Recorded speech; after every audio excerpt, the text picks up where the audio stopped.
revisando unos detallitos de la programación del PER. Estaba hablando con la doctora San Pedro un ratito, por eso me demoré. Hicimos una revisión del calendario que nos pasaron y que no les mando cómo está. Salen como 22 semanas incluyendo exámenes, así que hacer tres laboratorios de seminario lo alcanza perfectamente. Lo único que estoy con la duda es si podemos estar todos en el mismo horario, si no tendríamos un poco partir en dos cada paralelo, porque el espacio de laboratorio es hasta 40 empujando las bancas. Ustedes son un poquito más. Ya voy a ver si hay cómo hacer en uno solo o nos toca subdividirnos en grupos para esas semanas. Ok. Dicho eso, también deberían estar en un proceso como de subdivisión de los 6 grupos. ¿Cómo le van con eso? Salieron 6 grupos de 8 personas y uno de 9. Ok, ya. Pues me pasa esa lista por interno, le agradezco un montón. Para ir chequeando cómo está eso. Y yo tengo que ir pasando los listados de temas de esos seminarios que los vamos a empezar a revisar, si no recuerdo mal, en el mes de agosto. Porque tenemos que llegar al capítulo de ocio muscular de extremidades, que es donde empiezan esos temas. Ok. Lo último que conversamos con ustedes fue esto de lo que recuerdo. De hecho, ahí se me abrió. ¿Ok? Así que ese concepto ya creo que lo tiene más claro, ¿no? Y a lo mejor fue a la casa a ver, cierto es que un pie es más grande que el otro. Y si es así, ya. Un brazo es más largo que el otro, una pierna más larga que el otro. Tal cual. Ahora, el que aumente de tamaño a un ser humano o a cualquier otro ser vivo no le sirve de mucho si es que no pasa una cosa adicional que encontró ya en el capítulo 5 que está revisando usted. Las células tienen que cumplir funciones diferentes. El problema es que todas nacen del mismo cigoto huevo, nacen del mismo ADN. Y algo tiene que ocurrir para que cada una sea distinta. Y ese proceso es el que vamos a conversar hoy día para empezar. Cuando me deje.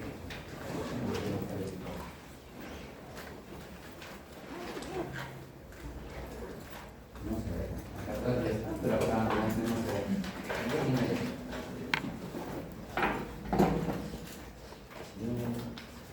Cuando quiere, más mucho. Cuando quiere, más mucho.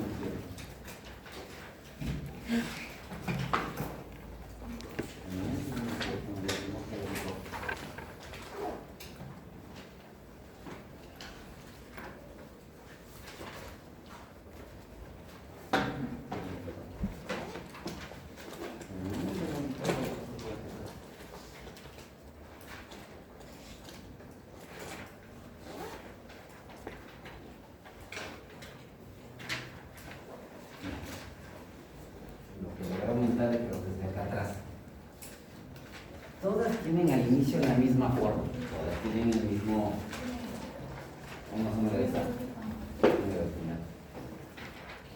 todas empiezan con el mismo genotipo. El genotipo determina un fenotipo. Eso tiene que ir cambiando. Vamos a conversar un poco de qué hace que el fenotipo de las células vaya cambiando a pesar de tener el mismo o la misma base genética. Una de las cosas que va a empezar a hacer que cambien es eso. Ciertas vías de señal se activarán más que otras. Y eso permite que las células tengan formas diferentes. Y nos dice, de un mismo individuo, por decirlo así, tengo células óseas, ya les va a estudiar, son muy diferentes que las células musculares, y ni hablar de las células nerviosas. ¿Cómo es que se forman tantas células, tipos celulares distintos? La primera explicación está por acá. No es que se sepa todo de eso de regulación de genes específicos, activación, supresión. Algo conocemos. En el capítulo de vías de señal, eso ya no está en la 4ª edición de Arteaga, pero en la 3ª sí mencionaban esta frase. No es que se conozca todo sobre la regulación y expresión de vías de señal. Lo que se conoce es realmente parcial y poco, y está en proceso de seguirse descubriendo cómo interactúan entre sí. Si ciertas vías de señal se activan y otras se inhiben, lo de abajo es lógico que va a ocurrir. En bioquímica deben estudiarlo con más detalle. En mis tiempos era ahí. En biología molecular deberían reforzarlo. ¿Cómo es que esos genes terminan permitiendo al final la síntesis de determinadas proteínas? Vías de señal que se activan, otras se inhiben. Eso permitirá que ciertas proteínas se expresen. Le doy un ejemplo que veremos en segundo. El tejido nervioso primitivo se forma. Ya, ok. En este semestre, en 3ª semana, conversaremos un poquito. De ese tejido nervioso primitivo tienen que formarse las neuronas y células de sostén del tejido nervioso. y nacen del mismo precursor. Por X fenómenos, hasta donde se conoce, se activa cierta vía de señal y en esos precursores, por ejemplo, se activa una tal proteína de neurofilamento. El momento que una célula nerviosa primitiva empieza a expresar esa proteína de neurofilamento, la sintetiza, se va para el camino de neurona. Por otros estímulos, esa misma célula nerviosa precursora no expresa proteína de neurofilamento, expresa una tal proteína ácida gliofibrilar.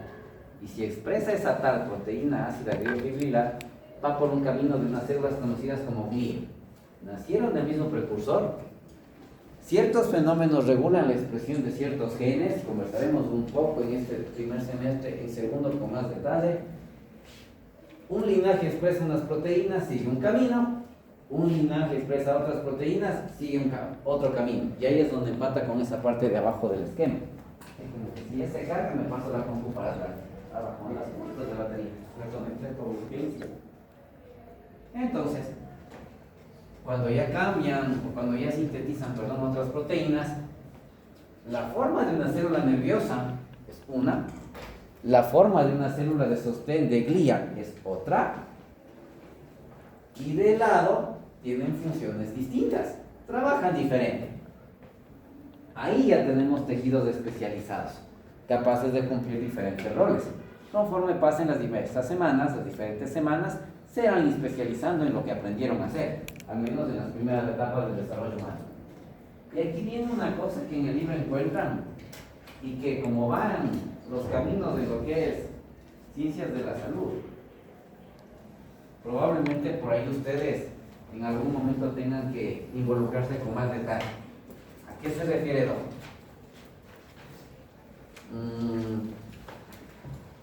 Lo tradicional, lo clásico que uno aprendió es que cuando un paciente o una persona se enferma, uno tiene diferentes estrategias para volverle a su estado de salud. Dentro de esas, la clásica farmacología, aprender el uso de medicamentos, sustancias químicas que te devuelven a tu estado fisiológico normal. O como yo le digo, la clase de pociones de medicina. ¿No ha visto Harry Potter? No, se lo sugiero. Aquí tienen por lo menos 2 semestres donde tienen que aprender, como también se dice por ahí, a envenenar gente así que se muera. Ningún medicamento está exento de efectos adversos.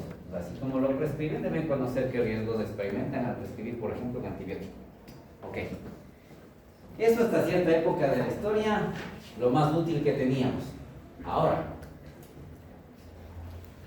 lo leí hace 2 semanas. De hecho, ya estaban haciendo hace mucho tiempo atrás, pero hace 2 semanas ya un hecho.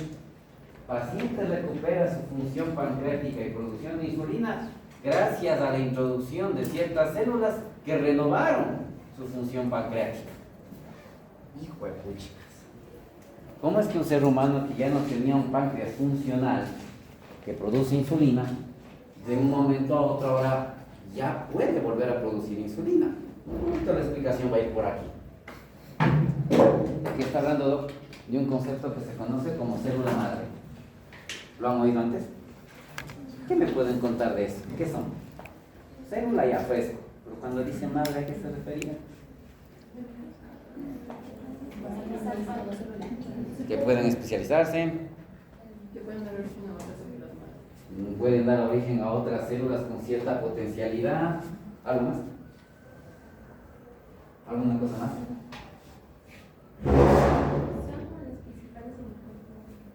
Principales. ¿Será que los adultos tenemos células madre? Ok. ¿Alguna cosa más? Vale. Para que esas células vayan adquiriendo cierta función, hablando de esas interacciones, y hablaremos un poquito más de esas células madres, el proceso de lograr que un ser humano tenga un páncreas funcional parte de eso que está viendo usted por allí. ¿A qué se refiere? Un individuo adulto ya tiene células diferenciadas y especializadas. Si yo quiero crear nuevas células pancreáticas, me tocaría encontrar de alguna manera la forma de coger células ya adultas y devolverles a una etapa previa. Y en esa etapa previa, bajo ciertos estímulos, lograr que se conviertan en el tejido que yo quiero. Así que ese proceso requiere la comprensión o ha requerido la comprensión de algunas cositas. ¿Cómo es que las células se comunican entre sí para irse modificando? Cogiendo el caso del páncreas, por ejemplo, en segundo lo veremos.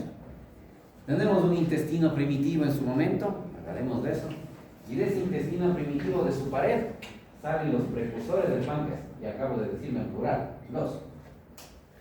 ¿Cómo es que esos precursores del páncreas interactúan con órganos vecinos? El estómago, el resto del intestino, el hígado, etcétera, etcétera, para terminar convirtiéndose en páncreas. Tal vez tendrá que ver con la ubicación en la que se encontrará ese órgano. Sí, como ya iremos chequeando, según a dónde se van moviendo ciertas estructuras, hay mayor o menor afinidad por ese sitio. Y cuando tienen más afinidad por cierto lugar, eso les permite especializarse mejor. Las células que no tienen buena afinidad por el lugar en donde se encuentran, muchas veces terminan muriendo. Y un concepto que les pregunto a sus compañeros en segundo, y me da cosas cuando no se acuerdan. Y en los paralelos de segundo, donde encuentro gente que conozco en primer semestre, le digo, usted no tiene perdón ni olvido, usted no puede alegar demencia. ¿A qué se refiere? El término que está allí, puede usted dividirlo en una palabra, como una palabra compuesta. Divídalo. ¿Qué será un morfógeno? Ok, la parte inicial, morfo, suena a forma, ok. Y geno suena como a gene, génesis, que significa origen. Alguien debe haber hecho catecismo aquí alguna vez. Ya, el origen de la forma, por decirlo así. Hay ciertas sustancias que se han logrado determinar que son cruciales para todo este proceso de expresión, inhibición, supresión de genes para interacciones celulares y que nuestras estructuras vayan adquiriendo su forma básica, su forma inicial. Y al menos aquí hay 1, 2, 3 personas que no pueden alegar demencia para responder lo siguiente. ¿Cuál es el principal o la principal sustancia que actúa como morfógeno durante el desarrollo humano? ¿Cuál lo va a hacer? 1, 2 o 3. Yéndome en orden alfabético de apellidos, creo que usted va primero. Es con C, ¿no es cierto? Bueno, con A, híjole, primerito. ¿Quién era ese morfógeno por excelencia? Pista, es una vitamina.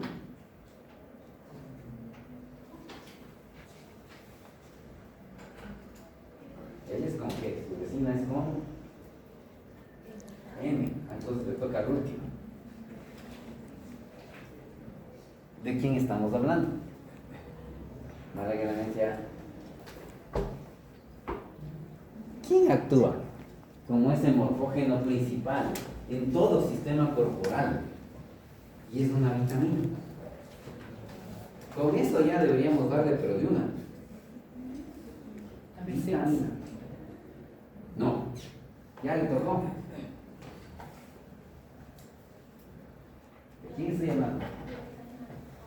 Por Dios, la vitamina A, alias ácido retinoico. Usted va a encontrar en todos los capítulos, cuando empiezan a hablar del desarrollo de las estructuras, el papel del ácido retinoico tal cosa. Esa sustancia, en concentraciones normales, favorece el desarrollo humano. Cuando falta, se altera el desarrollo humano. Y cuando sobra,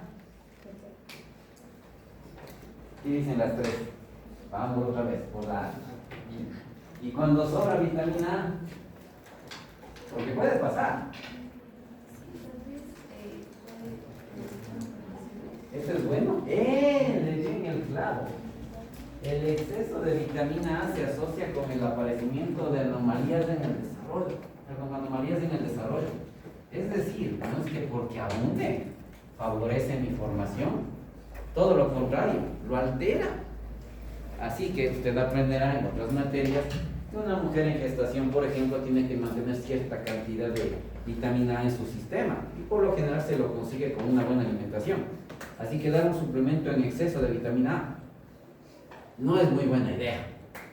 ¿Ok? A ustedes también les dije, si hay que hablar de un segundo morfógeno por ahí, hay otra vitamina que de ley debería ser por lo menos el segundo lugar. Vista. Es esencial para el tejido nervioso. Se toca con la G. ¿Quién será? Ya les hablaron. ¿De quién? ¿O vitamina? B9. ¿De 5? No. B9. B9. Hablaremos de ello en su momento en el capítulo de tercera semana, cuando se hable del inicio del desarrollo del tejido nervioso. Una suplementación apropiada de esta vitamina B9 o ácido fólico está plenamente demostrado que favorece el desarrollo del sistema nervioso central. Su uso disminuye en un 70% las probabilidades de un defecto del sistema nervioso. Hay 70%. Ya va a haber en medicina cualquier cosa que se acerque al 100 es ganancia. Y pocas intervenciones tienen una ganancia de ese nivel. 70% de disminución del riesgo de defectos. Es una barbaridad. Es un montón. Es buena, bonita y barata, como ya conversaremos. Y ahora ya hay cierta evidencia que muestra que es muy útil hasta para prevenir defectos de la formación del rostro. Si hay un defecto en Ecuador que tiene cierta frecuencia, es las personas o los niños niñas que nacen con defectos del labio y paladar. Y el uso apropiado de ese ácido fólico ahora se está conociendo mucho más, que es una buena estrategia para disminuir el riesgo de defectos del labio y paladar. Entonces, buena intervención. Esas dos diría yo que son de ley los morfógenos más importantes. El ácido retínico a la cabeza y el ácido fólico ahí cerquita. De ley, sí o sí. Con ese antecedente, entonces, ¿qué han empezado a hacer los científicos? A ver, usted va a encontrar esto descrito en el capítulo respectivo de Arriaga, pero le he puesto unas ciertas Una pregunta. cositas adicionales de otro libro, dígame. Si es que este morfógeno que está diciendo de la vitamina A es esencial, ¿por qué no dan a las mujeres embarazadas? Sí se les da, están los suplementos, pero en dosis controlada para que no se exceda. El problema es que si ya está en cierta cantidad de un suplemento vitamínico de embarazo, si se exceden en el consumo de ese suplemento vitamínico o en la alimentación, ahí hay problemas. Pues hay que ser muy cuidadoso cuando se les da. Sí se da, solo que en dosis pequeñas. En donde yo trabajo no dan a ninguna de las embarazadas de vitamina A. La vitamina A Suplementos solo vitamínicos, los múltiples, lo que le dan si el compañero se ve en sector público o privado. pública. Ya, eso es el bien. Si van al tema del sector público, muy restringido en ciertos aspectos. Como muchos recibirán ácido fólico, si Dios quiere, el primer trimestre. Posteriormente, los suplementos vitamínicos de multivitaminas debería darse por norma, pero no siempre hay. Es el problema, que no siempre hay. De ahí, en la norma está establecido que debería suplementarse. Y si no tengo, Porque solo les dan a los niños menores de 5 de 6 otra vez, meses. y si no tengo. El problema no es que no sepan que hay que Sí dar. hay. Y si no hay, alguien está fallando ahí. Y eso sí ya tendría que analizarse en la unidad de salud porque no lo da.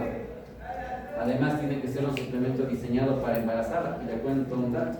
Los suplementos diseñados para embarazo incluso ya vienen con ácidos grasos omega 3 por su beneficio para lo que es el desarrollo del sistema nervioso central. El problema, son más caros. Y no compras el sector público. Eso se lo mismo. ¿Ok? Debería incluirse. Pero aquí viene otro detalle, ya que el compañero quiere ir por ahí. Le ha dicho que un país, cualquier país, hasta el más poderoso del mundo económicamente, puede sostener todas las prestaciones de salud de su gente. Ninguno puede. Hasta el sistema de salud británico ya está experimentando problemas de financiamiento. Ya tienen listas de espera, quejas en emergencia, cirugías represadas. Todos los sistemas de salud del mundo están experimentando una carga asistencial cada vez mayor. Nadie nos quiere decir la verdad. Ningún país, ni el más rico del mundo, puede pagarlo todo.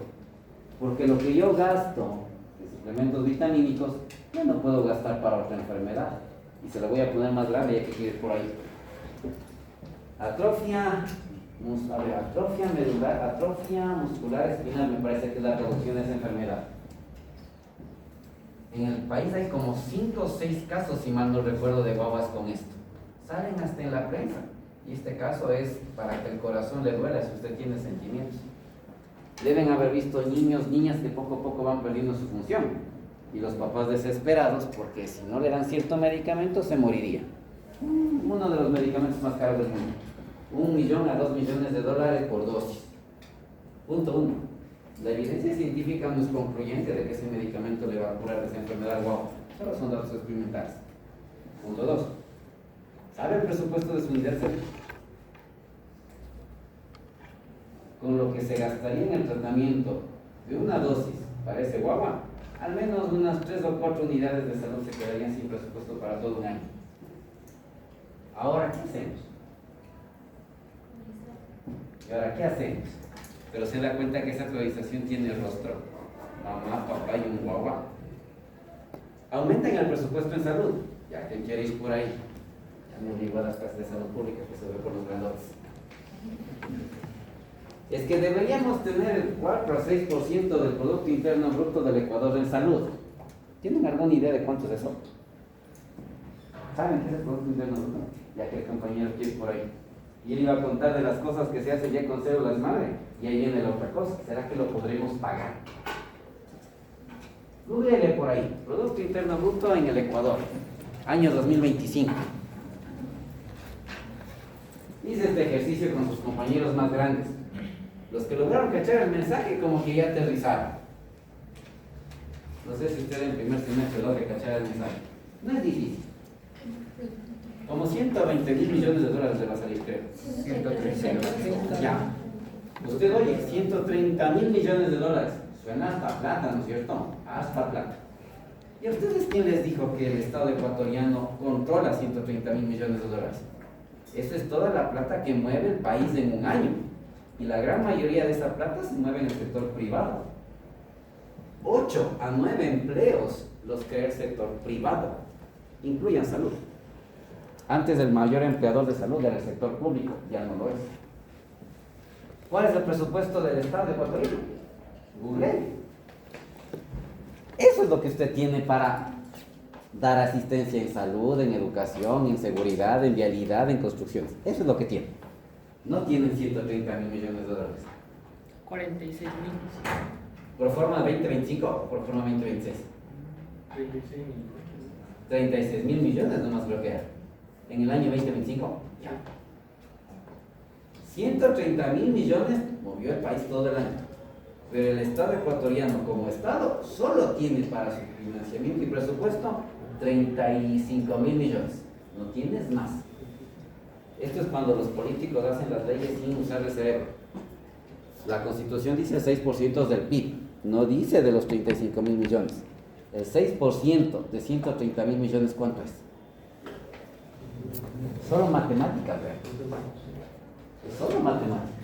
7.800. Ya, 7.800 millones de dólares, y eso es lo que jode el político. Eso deberían darle a salud. Pero mi presupuesto real es solo 35.000. ¿Cuánto del presupuesto del Estado entonces tendría que ir para salud? De esos 35.000, tienen que ir 7.000 y pico. ¿Qué es cuánto? 7.000 millones de 35.000 millones, ¿qué porcentaje es? 20. ¿Como el 20? Vean, eso pasa cuando uno solo se traga lo que dice el TikTok y demás. Pero cuando ya te sientas a hacer esos números, te das cuenta que no es tan fácil la cosa. Bien que la Constitución diga que el 6% del PIB, el 6% de 130.000 millones, de 7.000 millones y pico. Ya. El 6% del PIB, ya, eso es 7.000 y pico, porque el PIB fue 130.000, la cantidad de plata que el país movió en un año. El presupuesto fue 35.000 millones. Si yo quisiera destinar casi 8.000 millones, ¿qué porcentaje tendría que destinar de lo que sí tengo? El 20. Casi el 20%. Ya.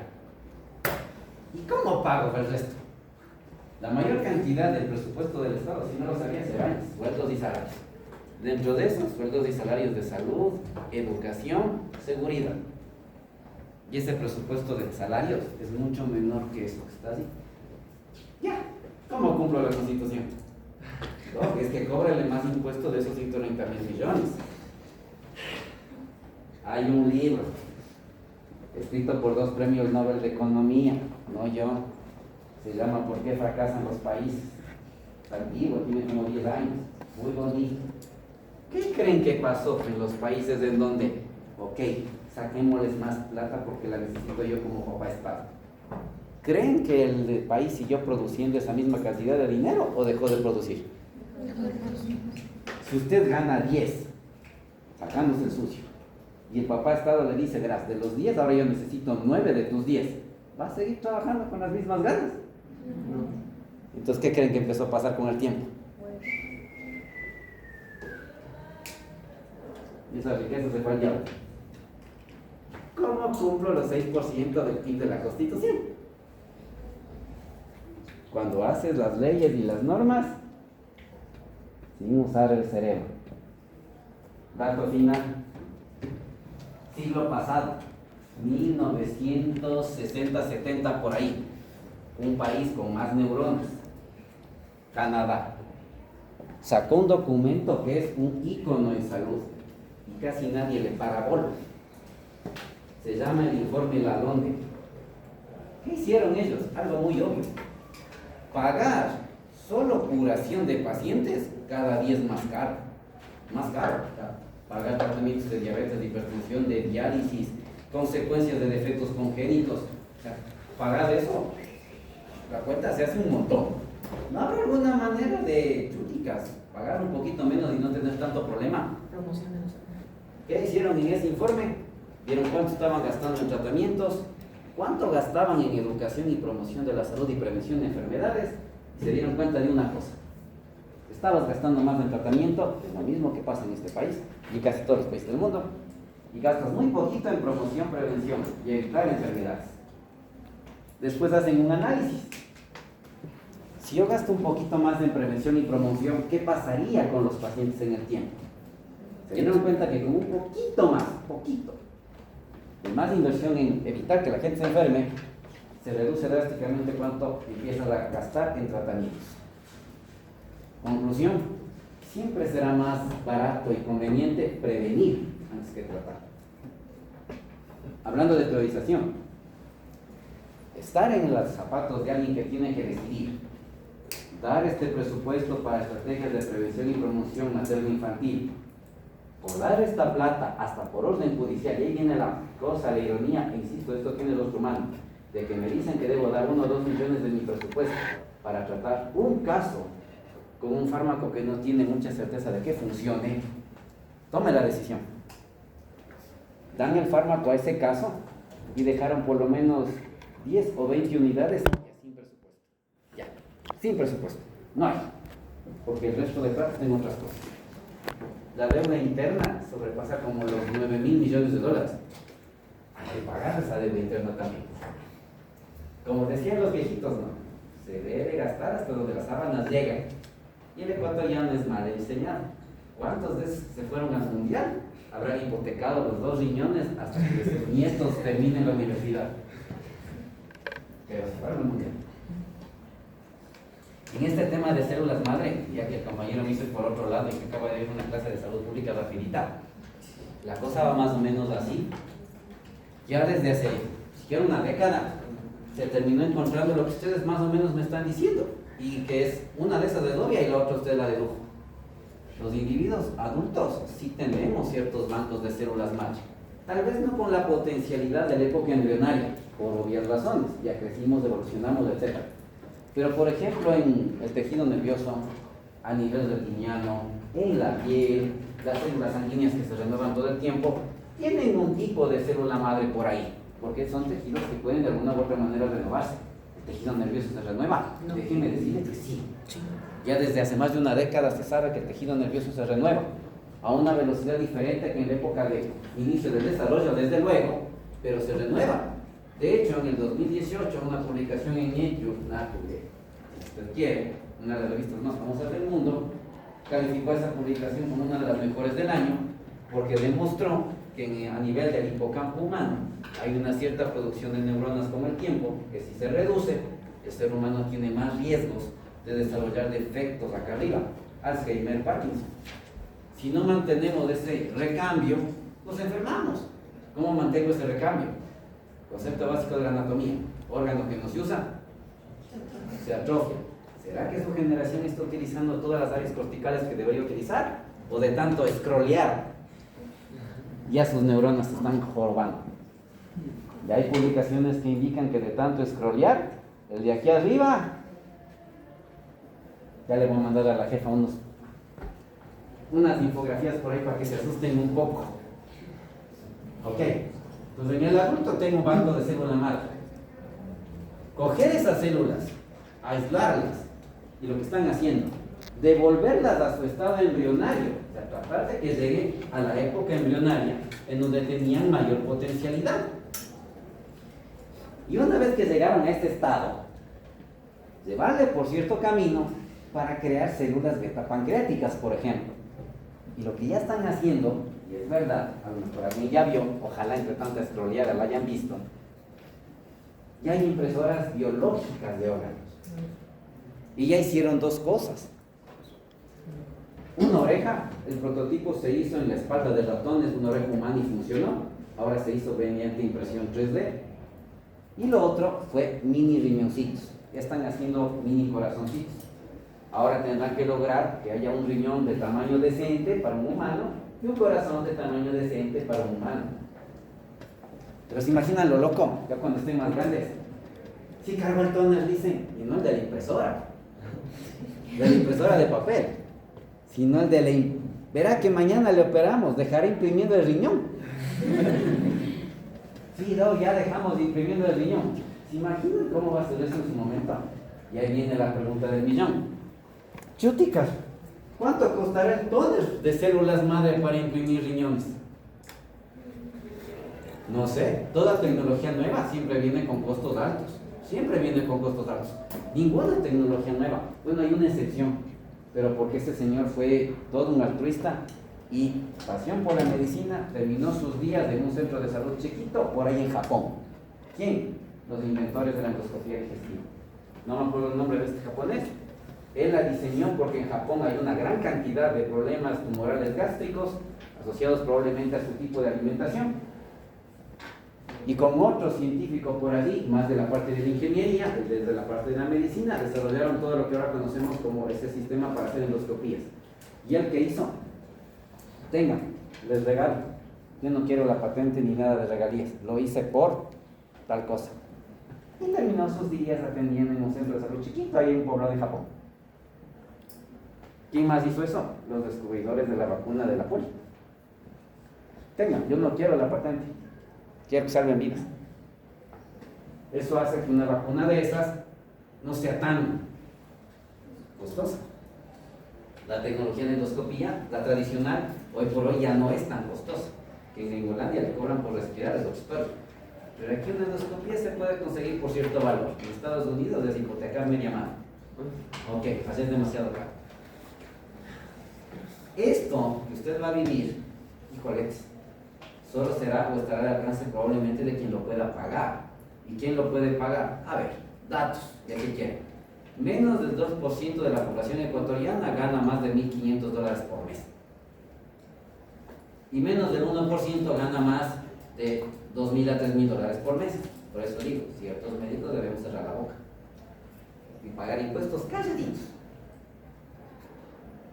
Es la verdad. ¿No me cree? Averigüe un poco y va a ver. ¿Costó trabajo llegar allá? Sí. Nadie dice que no. Pero no somos la mayoría. Somos la minoría de ecuatorianos. La mayoría de ecuatorianos y ecuatorianas sobrevive con un promedio de $900 más menos al mes. Algún genio dijo que con 1.000 y pico. ¿De dónde será que sacan 1.000 y pico? No sé. ¿Con eso será que yo puedo pagar esta tecnología en el futuro? Lo dudo. Y eso es entonces lo que le acabo de contar. Es lo que se conoce como células madre inducidas. Es una célula somática que fue devuelta a su estado embrionario y después fue, por estímulos y vías de señal activadas, llevada al tejido que usted necesita. Y con eso es que imprimirían orejas, riñones, corazones, páncreas y todo lo demás. Aquí aparece una cosilla que usted estudiará en otra materia. Las células tumorales se comportan como células madre. ¿Por qué?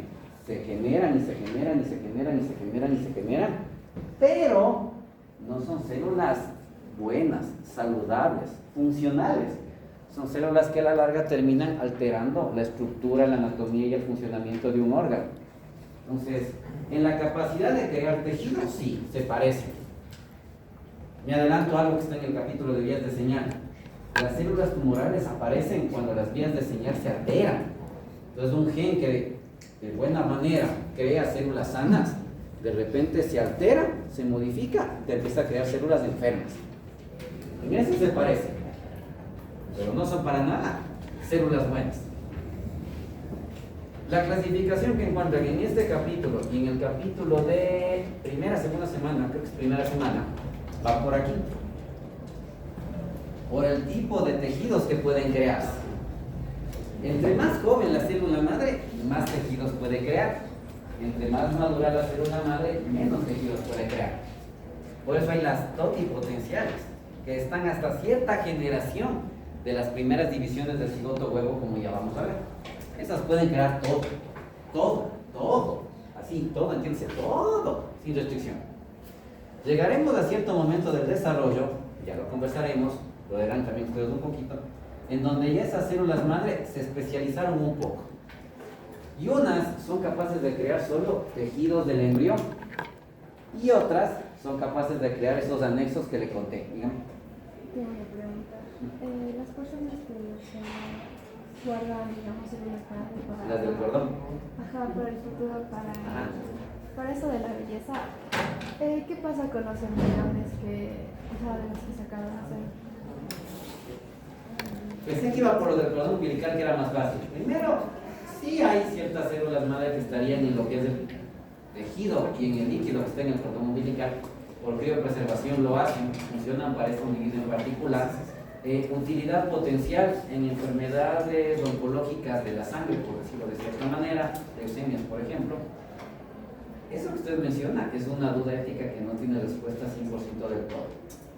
Si se usan células madre de embriones humanos creados o qué pasa con esos embriones humanos que se crearon para implantarse en una mujer y no se implantaron por alguna razón, ¿qué hacemos con estos individuos?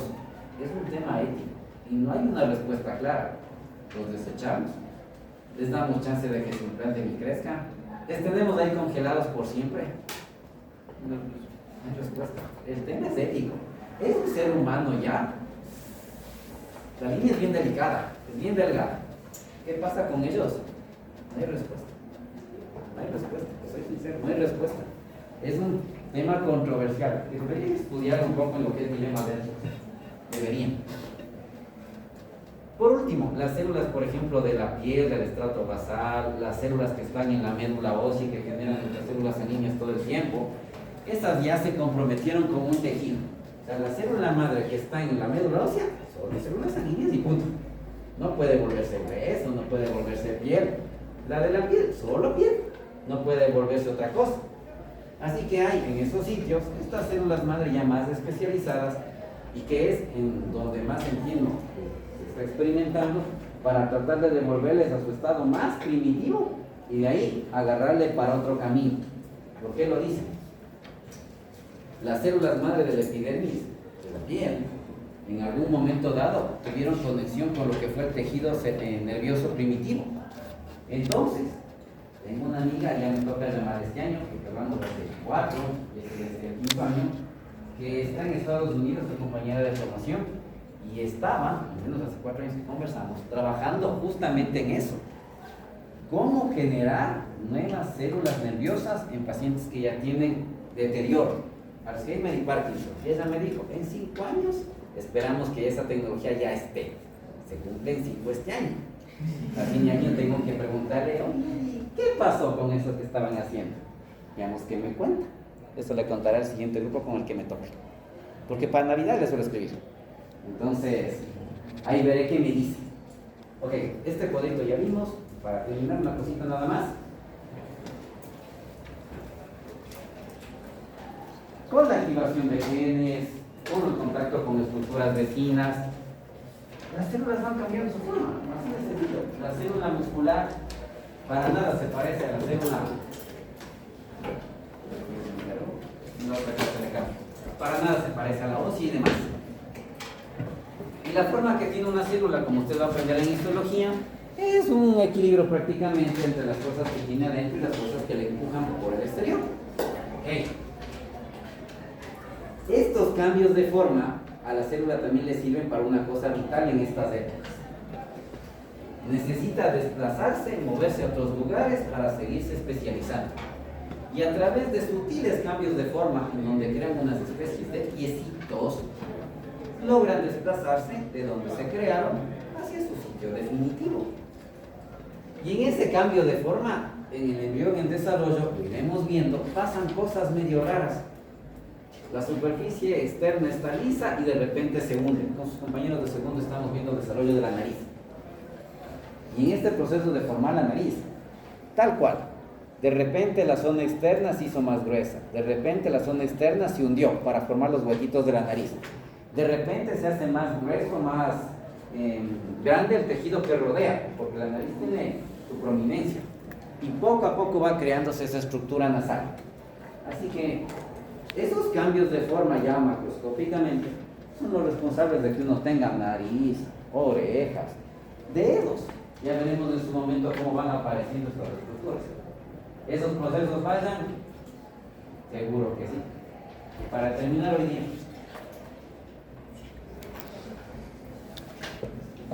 el ambiente se siente triste desde la mañana. El cielo parecía que iba a llover, decía mi esposa. No sé desde donde usted venga si se veía similar. Al menos nosotros lo vimos así. Hay unos biólogos por ahí medio alhajas, no me acuerdo el nombre, que postulan algo, de que las emociones de las personas son capaces de repercutir hasta en el ambiente. Entonces yo le decía a mi esposa, son las lágrimas de los ecuatorianos que nos lanzan ahí arriba. Ustedes no saben ecuatorianos. Sí, incluyanme. Todo lo que empieza, termina. Solo que hablando del fútbol de ayer, uno quiere que termine bien, sentirte como que, ok, me voy dándolo todo en la cancha. Pero si termina como terminó ayer, se queda un sinsabor ahí, que uno dice, miércoles, pude haber hecho algo más. Y esto a propósito de las tres compañías que ustedes llevan ubicando quiénes son y de ustedes que recién empiezan. Ayer les digo y les dije, no hay peor pues que su propia conciencia en el tiempo. Cuando pasen los meses y los años, y usted diga, ok, reprobé tal materia o pasé tal materia, ¿y cuál fue el esfuerzo que hice? Créanme, no hay peor juez. Y peor cuando ese juez se vuelve carne con un paciente. Si Dios no quiera, llega a darse el resultado de, ok, perdí una materia, perdí un semestre, como ayer, perdí un partido, lo que te deja dormir en paz es saber que diste o hiciste lo mejor. Hasta cuando le va a llamar como un paciente. Ok, cuando firmé la primera acta de defunción de ese paciente, puedo dormir en paz, porque sé que lo que se hizo con esa persona es lo que había que hacer con esa persona. Y con los familiares de ese paciente, todo quedó en paz. Duermo tranquilo, estoy tranquilo, sé que no me van a demandar, y el árbol hace muchos años atrás. Si usted al acabar un curso, un ciclo, lo que sea, no dio todo, esa conciencia no le va a dejar en paz. Se lo juro. Y hablando de células, ya para cerrar este detalle, en el programa intrínseco de ellas está ya puesto eso. La célula, como ustedes describen en sus estados, lo da todo. Literal. Se crea, forma estructuras, permite el movimiento de otras, favorece el aparecimiento de nuevos órganos, en fin, varias cosas que iremos viendo. Y llega un punto en el que dicen, ok, yo no fui el destino, yo fui tu viaje, así que aquí me despido. Muerte celular programada, de la buena. Sí puede suceder de que algún estímulo externo prenda las vías de señal que activan los programas de apoptosis celular. Y eso no es bueno, sí puede ocurrir, sí puede ocurrir. Normalmente, insisto, aparece la célula, cumple su rol, termina su rol, y se prende su programa de muerte celular y dice, aquí me voy. La boca adquiere permeabilidad. También sucede. Algún agente externo daña la estructura. pero la estructura no tiene que desaparecer. O sea, usted tiene que tener 5 dedos y 5 dedos, por decirlo de alguna manera. Como va a aprender, la célula tiene mecanismos de reparación. Y en ese proceso de reparación, pues aquellas zonas, organelas que no están bien, hay que quitarlas. Como cuando una pared se daña, hay que quitar la parte que está dañadita, y ahí vuelvo a masillar, le pinto y ya está. Hay que quitar lo que no está bien. En este proceso de autofagia, la idea es esa. Aquí me dan una idea de que esto de aquí, de esas células en particular, se dañaron por alguna agresión, la que fuera. Un fármaco, una infección, una enfermedad, etc. Pero necesita de las estructuras ahí. No la destruyo por completo. No tengo que solo quitar lo que no está funcional y repararlo. ¿Ok? Eso sí puede pasar.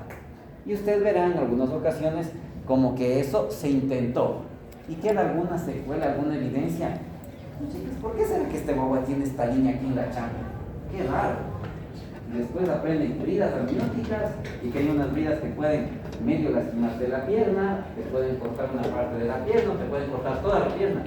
¿Qué será ese como quemado? Si es guagua nuevo, ¿por qué se quemó? Y si fue una brida que dejó alguna evidencia, una cicatriz de que quiso cortar la pierna pero no se pudo, ¿ya lo conversar? Déjenme ver quién está aquí.